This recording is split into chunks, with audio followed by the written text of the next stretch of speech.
Good morning বন্ধুরা, কেমন আছো? আশা করি ভালো আছো, আমিও ভালো আছি। তো বন্ধুরা, আজকে চলে এলাম একটা নতুন রেসিপি নিয়ে।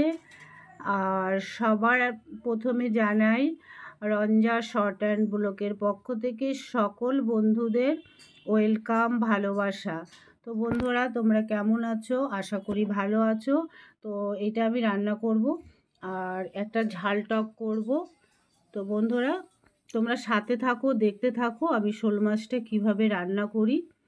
আশা করি তোমাদের ভালো লাগবে। একটু পাতলা ঝোলই করব, আর কোনো পেঁয়াজ রসুন দিয়ে আমি এই মাছটা করব না, কারণ একদমই টাটকা শোল মাছ। তো আমি শুধু আদা জিরে লঙ্কা দিয়ে আমি কিভাবে রান্নাটা করি তোমরা শেষ পর্যন্ত দেখো, না হলে বুঝতে পারবে না। তো চলো এবার রান্নার দিকে। তো বন্ধুরা দেখো, মাছটা রান্না করার জন্য আমি এখানে একটা পেস্ট বানিয়ে নিয়েছি। এখানে আছে জিরে ধনের গুঁড়ি আছে, হলুদ গুঁড়ি আছে, আর একটু আদা পেস্ট আছে, আর আছে দুটো শুকনো লঙ্কা। এটা আমি পেস্ট করে রেখেছি, পিষে রেখেছি আর কি। আর দেবো টমেটো। ব্যাস এইটুকুনো মশলা দিয়ে আমি রান্না করব। আর এদিকে বন্ধুরা, কড়াইয়ে আমি তেল বসিয়ে দিয়েছি। তেলটা গরম হয়ে গেলে আমি মাছটা প্রথমে ভেজে নেব। তো তোমরা শেষ পর্যন্ত দেখো বন্ধুরা। এই যে চাউমিন বানিয়েছিলাম, সেই খুন্তিতে লেগে আছে। তো মাছটা ভাজার পরে আবার আসছি বন্ধুরা, সঙ্গে থাকো। তো বন্ধুরা দেখো, মাছটা কিন্তু আমি ভাজি আরম্ভ করে দিয়েছি। তো এবার একটু উল্টে দেবো, উল্টে পাল্টে বেশ সুন্দর করে মাছগুলো ভেজে নেব। তো অনেকগুলোই মাছ আছে, দুবারে ভাজতে হবে। তো এই কটা ভাজার পরে আরও এই কটা আছে দেখো বন্ধুরা। তো সব আমি ভেজে নেব। তো মাছ ভাজি আর দেখাচ্ছি না বন্ধুরা, ভাজার পরে একেবারে আসছি। বন্ধুরা দেখো, মাছগুলি আমি সুন্দর করে ভেজে নিয়েছি। আর ওই মাছ ভাজা তেলে আমি দিয়ে দেব একটা শুকনো লঙ্কা ফোড়ন দিয়ে দেব, আর দিয়ে দেব এখানে আছে একটু জিরে আর তেজপাতা।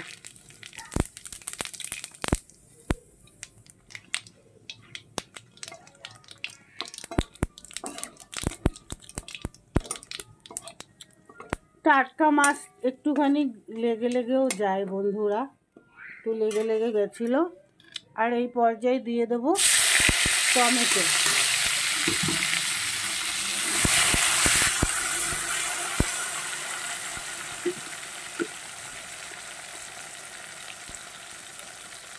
দিয়ে দেব পরিমাণ মতন একটু লবণ, লাগলে পরে আবার দেবো বন্ধুরা। টমেটো একটু ভাজা হতে। তো বন্ধুরা দেখো, টমেটোটাও বেশ নরম হয়ে গেছে।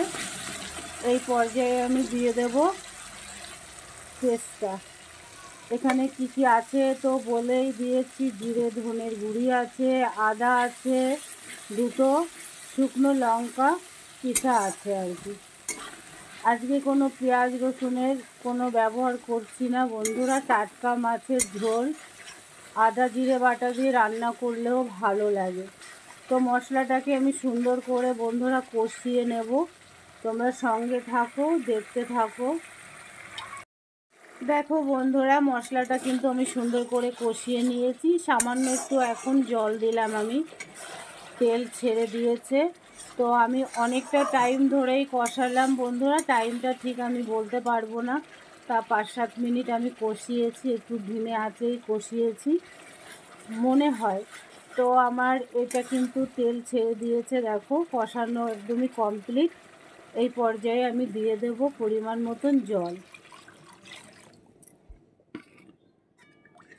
তো বন্ধুরা, এবার ঝোলটা একটু ফুটে উঠলে আমি মাছ দেব। তো ঝোলটা ফোটা পর্যন্ত অপেক্ষা করতে হবে, ফুটতে থাকুক।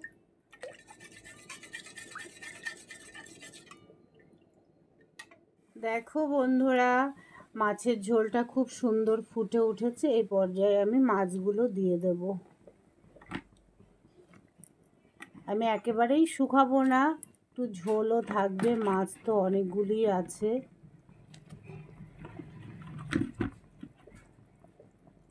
দেখতেই পাচ্ছ একদম টাটকা মাছ। তো মাছটা দিয়ে আমি 2 মিনিটের জন্য এবার একটু ঢাকা দেব। এতক্ষণ কিন্তু আমি কোনো ঢাকা দিয়ে রান্না করিনি, এখন একটু 2 মিনিট ঢাকা দিয়ে দেব বন্ধুরা, তারপরে আবার ফিরে আসছি। তো বন্ধুরা দেখো মাছের ঝোল কিন্তু আমার রেডি হয়ে গেছে।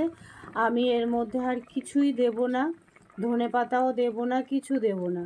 টাটকা মাছের ঝোল একটু পাতলা খাওয়াই বেশি উপকার আর ভালো লাগে।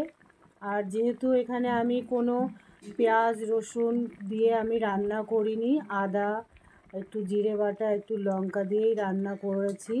তো তোমাদের কেমন লেগেছে অবশ্যই জানিও। আর মাছের ঝোলটা আমি একটু পাতলাই করব বন্ধুরা। একদমই হয়ে গেছে মাছের ঝোল রেডি, আমি নামিয়ে দেবো এবার। তো বন্ধুরা দেখো শোল মাছের ঝোল, পাতলা ঝোল একদম রেডি। এবার আমার ভিডিওটাও সমাপ্ত করার পালা। তো কেমন হয়েছে অবশ্যই জানিও বন্ধুরা। আর মোটামুটি তো দেখালাম কিভাবে রান্না করলাম। আর এদিকে করেছিলাম শোল মাছের মাথাটা দিয়ে ঝাল টক। তো তোমরা তো জানো আমি ঝাল টকটা ভালো খাই, যারা আমার রোজ ভিডিও দেখো। তো বন্ধুরা কেমন হয়েছে অবশ্যই জানিও।